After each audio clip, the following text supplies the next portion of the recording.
आज हम देखेंगे world history topic number 3 France की राजक्रांति। फ्रांस की राजक्रांति 1789 ईस्वी में लुई 16वां के शासनकाल में हुई। इस समय फ्रांस में सामंती व्यवस्था थी। 14 जुलाई 1789 को क्रांतिकारियों ने बास्तिल के कारागृह के फाटक को तोड़कर बंदियों को मुक्त कर दिया। तब से 14 जुलाई को फ्रांस में राष्ट्रीय दिवस स्वतंत्रता के दिवस के रूप में मनाया गया।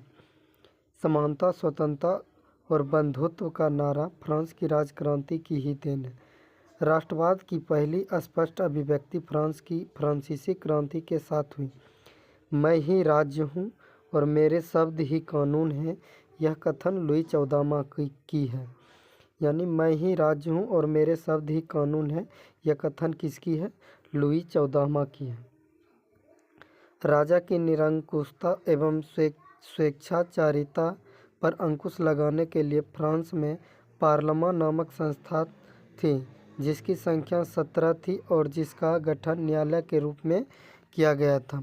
न्यायाधीशों का पद कुलीन वर्ग के लिए सुरक्षित होता था और ये पद वंश कर्मानुगत होते थे। वर्साय के शीश महल का निर्माण लुई 14वां ने करवाया था। यह प्रश्न बन सकता है कि वर्साय के शीश महल का निर्माण किस शासक ने करवाया था? तो लुई 14वां ने करवाया था। वर्साय को फ्रांस की राजधानी लुई 14वां ने बनाया। वर्साय को फ्रांस की राजधानी भी लुई 14वां ने बनाया था। लुई 16वां 1774 में फ्रांस की गद्दी पर बैठा। लुई 16वां फ्रांस की गद्दी पर कब बैठा? तो 1774 ईस्वी में बैठा। लुई 16वां फ्रांस की गद्दी पर कब बैठा? तो 1774 में बैठा। लुई 16वां की पत्नी मेरी एंतोइनेट ऑस्ट्रिया की राजकुमारी थी। राष्ट्र की समाधि वर्साय का भड़कीला राजदरबार था। राष्ट्र की समाधि वर्साय का भड़कीला दरबार था। लुई 16वां को देशद्रोह के अपराध में फांसी दे दी गई। यानी लुई 16वां को किस अपराध में फांसी दे दी गई? तो देशद्रोह के अपराध में फांसी दे दी गई। टैले एक प्रकार का भूमि कर था और तीथे एक प्रकार का धार्मिक कर था। टैले एक प्रकार का भूमि कर था और तीथे जो एक प्रकार का धार्मिक कर था, जिसे चर्च को देना पड़ता था। फ्रांसीसी क्रांति में वोल्टेयर, मॉन्टेस्क्यू एवं रूसो ने सर्वाधिक योगदान किया। वोल्टेयर चर्च का विरोधी था। वोल्टेयर जो था चर्च का विरोधी था। रूसो फ्रांस में प्रजातंत्रात्मक शासन की पद्धति का समर्थक था। रूसो जो था फ्रांस में प्रजातंत्रात्मक शासन की पद्धति का समर्थक था। वोल्टेयर की एक कथन है कि 100 चूहों की अपेक्षा एक सिंह का शासन उत्तम है। यानी 100 चूहों की अपेक्षा एक सिंह का शासन उत्तम है। यह कथन किसका है? तो वोल्टेयर का है। सोशल कॉन्ट्रैक्ट रूसो की व लेटर्स ऑन इंग्लिश वोल्टेयर की रचना है। यानी सोशल कॉन्ट्रैक्ट किसकी रचना है? तो रूसो की। और लेटर्स ऑन इंग्लिश किसकी रचना है? तो वोल्टेयर की रचना है।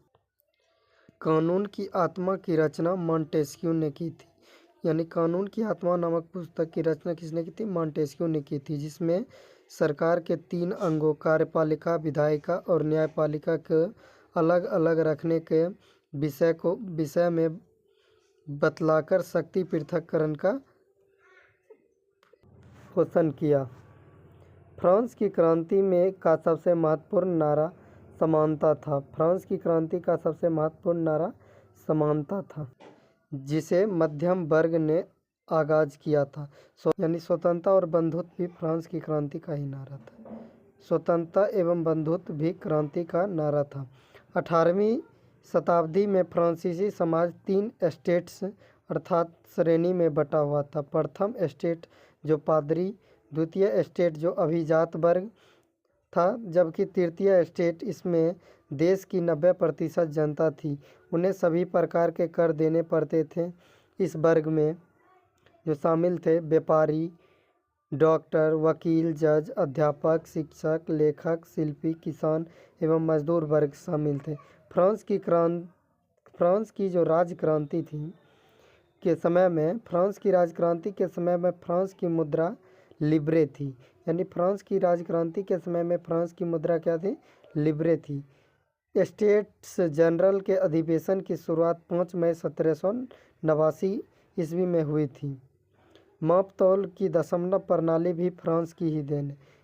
सांस्कृतिक राष्ट्रीयता का जनक हर्डर को कहा जाता है। सांस्कृतिक राष्ट्रीयता का जनक किसे कहा जाता है? हर्डर को कहा जाता है। नेपोलियन का जन्म 15 अगस्त 1769 ईस्वी को कोर्सिका द्वीप की राजधानी अजासियो में हुआ था।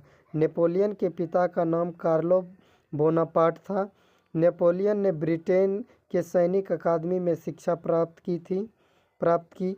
1796 में नेपोलियन ने इटली में ऑस्ट्रिया के प्रमुख को समाप्त किया। फ्रांस में डायरेक्टरी के शासन का अंत 1799 में हुआ। नेपोलियन 1799 ईस्वी में प्रथम कौंसल बना और 1802 में जीवन भर के लिए कौंसल बना।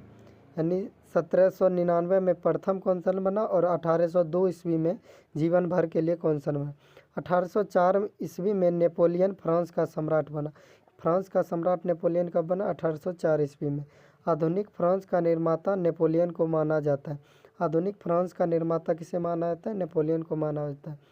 नेपोलियन ने ही सर्वप्रथम इंग्लैंड को बनियों का देश कहा। इंग्लैंड को बनियों का देश सर्वप्रथम किसने कहा? तो नेपोलियन ने कहा। नेपोलियन की पत्नी जोजेफाइन को तलाक देकर ऑस्ट्रिया की राजकुमारी मोरिया लुइसा से शादी की। ट्राफलगर का युद्ध 21 अक्टूबर 1805 में इंग्लैंड एवं नेपोलियन के बीच हुआ। नेपोलियन ने बैंक ऑफ फ्रांस की स्थापना 1800 ईस्वी में की। नेपोलियन ने बैंक ऑफ फ्रांस की स्थापना 1800 ईस्वी में की। नेपोलियन के कानूनों का संग्रह तैयार करवाया। नेपोलियन ने कानूनों का संग्रह तैयार करवाया और जिसे नेपोलियन का कोड कहा जाता है। नेपोलियन को नील नदी के युद्ध में अंग्रेजी जहाज बेरे के नायक नेल्सन के हाथों बुरी तरह पराजित होना पड़ा। यूरोप के राष्ट्रों से मिलकर 1813 ईस्वी में नेपोलियन को लिपजिंग नामक स्थान पर हरा दिया और उसे बंदी बनाकर एल्बा के टापू पर भेज दिया गया, परंतु वह एल्बा से भाग निकला और पुनः फ्रांस का सम्राट बना।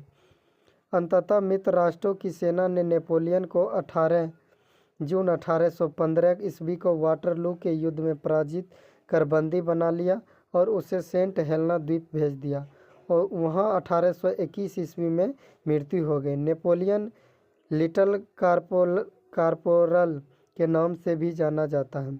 नेपोलियन लिटिल कॉर्पोरल के नाम से भी जाना जाता है। नेपोलियन का पतन का कारण उसका रूस पर आक्रमण करना था। नेपोलियन का पतन का मुख्य कारण उसका रूस पर आक्रमण करना। इंग्लैंड के वाणिज्य एवं व्यापार का बहिष्कार करने के लिए नेपोलियन ने महाद्वीप व्यवस्था का सूत्रपात किया।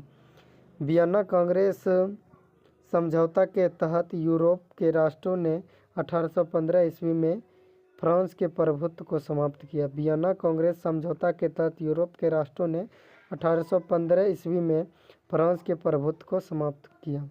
चौथा टॉपिक है इटली का एकीकरण। इसको हम अगली वीडियो में देखेंगे।